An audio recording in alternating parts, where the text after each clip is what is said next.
Merci, Monsieur Prémat. La parole est maintenant à Monsieur Patrick Hetzel pour 10 minutes.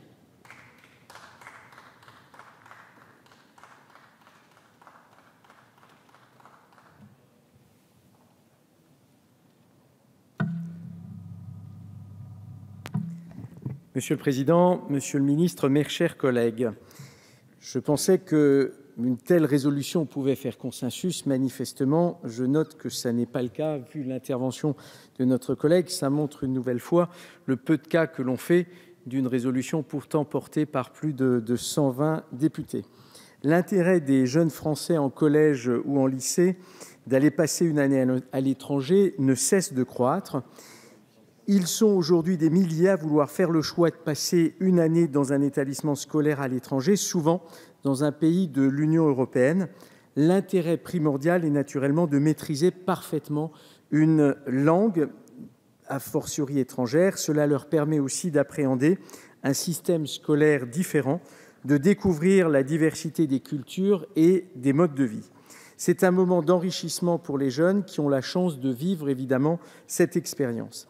L'Office national de garantie des séjours linguistiques et éducatifs, un label qui regroupe aujourd'hui 41 organismes de séjour et agréé par le ministère de la Ville, de la Jeunesse et des Sports, estime le nombre de collégiens et de lycéens actuellement scolarisés à l'étranger par l'intermédiaire de ces organismes à environ 1 millier de jeunes par an, la demande étant évidemment croissante. La France reste à ce jour l'un des rares pays de l'Union européenne à ne pas reconnaître de manière systématique la période de scolarité passée à l'étranger, là où la plupart de nos voisins européens ont depuis longtemps mis en place des dispositifs visant à encourager la mobilité de leurs élèves en leur permettant de faire valider la période scolaire effectuée à l'étranger. L'année passée à l'étranger s'avère encore bien plus bénéfique, évidemment, qu'un programme Erasmus+ pour le lycéen. Ainsi, lorsqu'il passe une année complète à l'étranger, le lycéen loge dans une famille d'accueil, suit des cours dans un lycée étranger et donc est complètement en situation d'immersion, et ceci sur une période très longue. Les bénéfices pour le lycéen sont multiples. Capacité d'adaptation renforcée, bagage linguistique et culturel sensiblement amélioré. Depuis la création de l'Office franco-allemand pour la jeunesse en 1963, dans le prolongement du traité de l'Élysée, Français et Allemands se sont accordés sur 3 programmes d'échange destinés aux lycéens de la 3e à la 1re.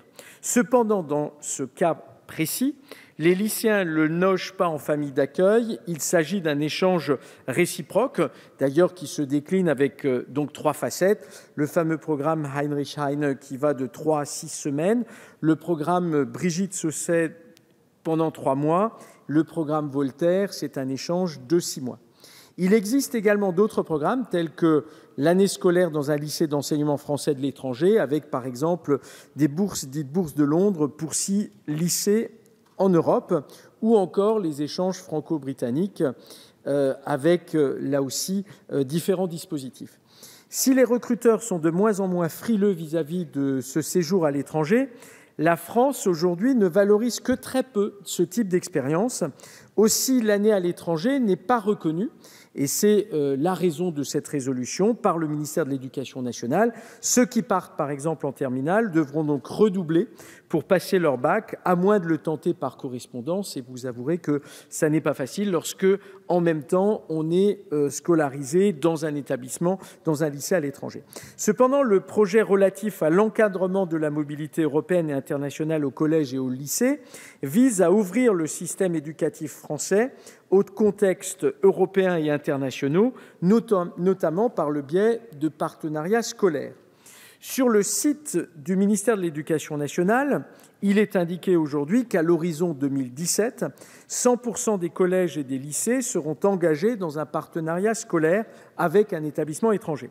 Pour ce qui est des écoles primaires, plus de 50% d'entre elles seront investies dans le cadre d'un projet européen ou international, notamment par le biais de la plateforme e-twinning, permettant aux enseignants de toute l'Europe d'élaborer des projets en commun.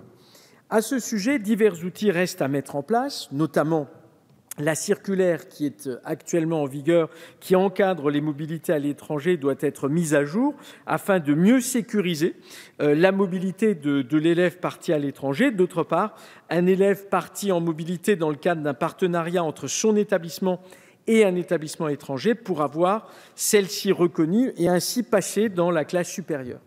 Dans la plupart des pays européens, la validation peut prendre différentes formes. Elle peut être totale et automatique, elle peut être partielle, voire conditionnelle, selon les pays concernés.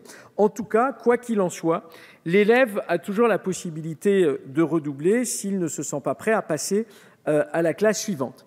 Simplement pour donner quelques exemples qui montrent que les pays étrangers sont à cet égard plus allants que nous. En Allemagne, par exemple, même si chaque land a des dispositions spécifiques, l'année à l'étranger peut avoir lieu au cours de la 10e année, ce qui correspond à notre classe de seconde, ou entre la 10e et la 11e année, donc entre la classe de seconde et la classe de première. L'accréditation de l'année passée à l'étranger est possible. Un certain nombre de conditions ont été prévues: avoir une bonne moyenne générale avant de partir à l'étranger, avoir de bonnes notes dans l'école à l'étranger, pouvoir donner un justificatif des matières étudiées à l'étranger.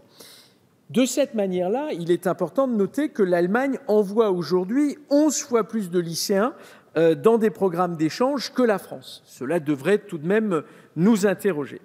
Quant à l'Italie, les années passées à l'étranger sont également bien mieux reconnues qu'elles ne le sont chez nous en France. À l'issue de son année passée à l'étranger, le lycéen reçoit un certificat qui permet à l'étudiant d'être réinséré dans sa classe ou, dans le cas de longues périodes, notamment lorsqu'il part pendant un an, dans la classe suivante. Et ce certificat, d'ailleurs, est traduit en italien et validé par le consulat général d'Italie, du pays dans lequel le lycéen a passé sa période d'études.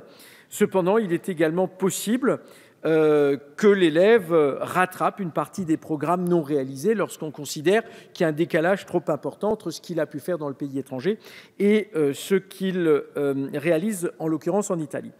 Pour prendre l'exemple de la Suède, l'élève doit consulter un conseiller d'orientation ou son professeur principal avant de parler de ses envies de partir à l'étranger.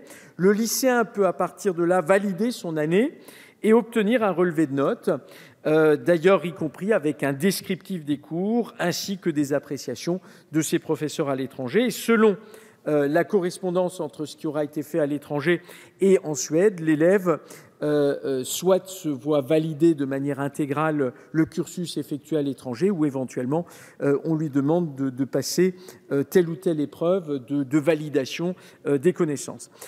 Il en est de même en Belgique où les autorités prévoient une approbation, une validation des connaissances acquises à l'étranger par l'école, et ceci dès que l'élève aura passé un mois à l'étranger.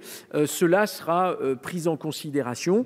Et donc, la Belgique est un très très bel exemple où l'on voit que ces dispositifs d'échange ont été fortement valorisés. Pour sortir de l'Europe, si vous prenez le cas par exemple du Brésil, l'année d'études à l'étranger est là aussi homologable. L'étudiant, en l'occurrence le lycéen ou le collégien, doit une nouvelle fois demander la délivrance d'un certificat qui décrit les cours et le parcours qu'il a effectué dans le pays étranger. Le document est là aussi transmis au consulat brésilien du pays afin d'être validé. Et là aussi, il y a une possibilité de mise en correspondance. Par rapport à ces exemples étrangers, qui montrent clairement que nous pouvons bien mieux faire pour les jeunes Français, il paraît indispensable que la France mette en place une reconnaissance officielle de ce type d'études et établisse une équivalence attendue par les élèves et leurs parents. Et une fois n'est pas coutume, cette résolution fait confiance au gouvernement puisqu'elle prévoit que ce soit un décret du gouvernement qui puisse définir les règles mises en place. Je suis assez surpris en entendant par certains orateurs qu'il ne serait pas favorable à cette mesure, notamment un orateur de la majorité qui, du coup, j'en retiens qu'il ne ferait pas confiance au gouvernement de la majorité qui le soutient par ailleurs. Cela me paraît quand même assez surprenant. En tout cas, je pense qu'au moment où nous nous prononçons sur un sujet comme celui-là, on devrait garder à l'esprit d'abord quel est l'intérêt des élèves français, quel est l'intérêt des familles. Et à cet égard, je crois qu'une telle résolution va évidemment dans le bon sens, raison pour laquelle, évidemment, nous vous demandons de l'adopter. Je vous remercie. Merci, monsieur